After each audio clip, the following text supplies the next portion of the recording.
L'AI Act européen. Est-ce que c'est vraiment le grand bouclier de protection qu'on nous promet? C'est la question qu'on va décortiquer aujourd'hui en plongeant dans ce qu'on pourrait appeler le côté obscur de la régulation de l'IA. Bienvenue sur le côté obscur de l'IA et cet article publié en octobre 2025 sur le portail ia-info.fr. Notre analyse s'appuie justement sur ce texte qui met le doigt là où ça fait mal, sur les angles morts d'une régulation qu'on nous présente pourtant comme historique. Alors commençons par le commencement, la promesse. L'ambition de l'AI Act, telle que l'analyse Didier Taormina, est claire: protéger les citoyens européens des risques liés à l'intelligence artificielle. Sur le papier, l'intention est louable, évidemment. Mais elle cache une réalité, bien beaucoup plus complexe.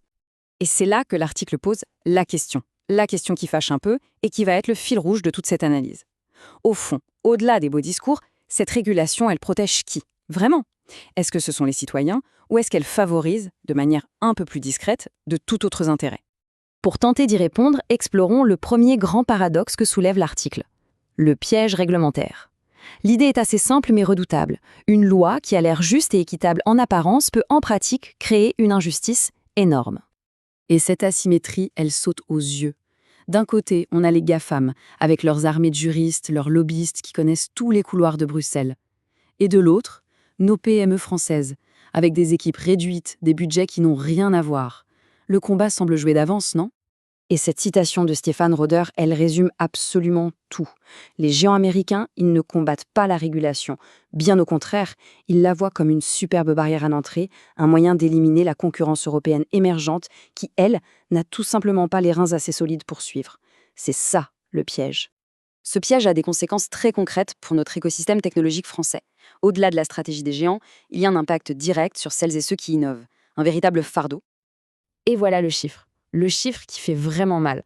On parle d'un coût estimé à plusieurs centaines de milliers d'euros par an pour une seule PME. C'est une somme juste colossale. Un argent qui pourrait être investi en recherche, en développement, mais qui là va partir en frais administratifs. Mais alors pourquoi ça coûte si cher? Eh bien parce qu'il ne s'agit pas juste de cocher quelques cases, non. Il faut auditer chaque ligne de code, documenter chaque processus, recruter des experts. C'est un travail de titan qui risque de transformer une start-up super agile en une lourde machine administrative. Et le problème, selon l'article, il n'est pas seulement économique. Il est aussi profondément politique. On en vient à se demander si le processus démocratique lui-même n'a pas été, en quelque sorte, court-circuité. Le processus est assez insidieux. Les lobbyistes des géants de la tech sont présents à chaque étape. Ils co-construisent les normes techniques, bien sûr, à leur avantage. Pendant ce temps, les citoyens, qui sont quand même les premiers concernés, sont les grands absents du débat.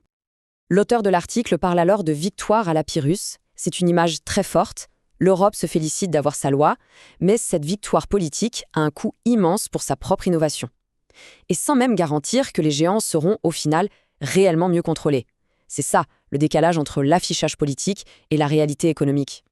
On arrive donc au cœur de la problématique.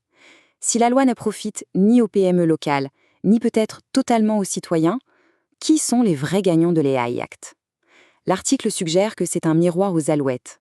Au final, pour l'écosystème européen, c'est une sorte de triple peine. D'abord, il devient encore plus difficile de concurrencer les géants. Ensuite, la capacité à innover est freinée par toute cette complexité administrative. Et enfin, les ressources sont détournées de la technologie vers le juridique. Ce qui nous ramène à notre question de départ, mais avec une urgence nouvelle. Après tout ça, la question n'est plus seulement à qui profite la loi, mais plutôt l'Europe est-elle en train de sacrifier son avenir technologique sur l'autel d'une protection qui serait, en fait, complètement illusoire.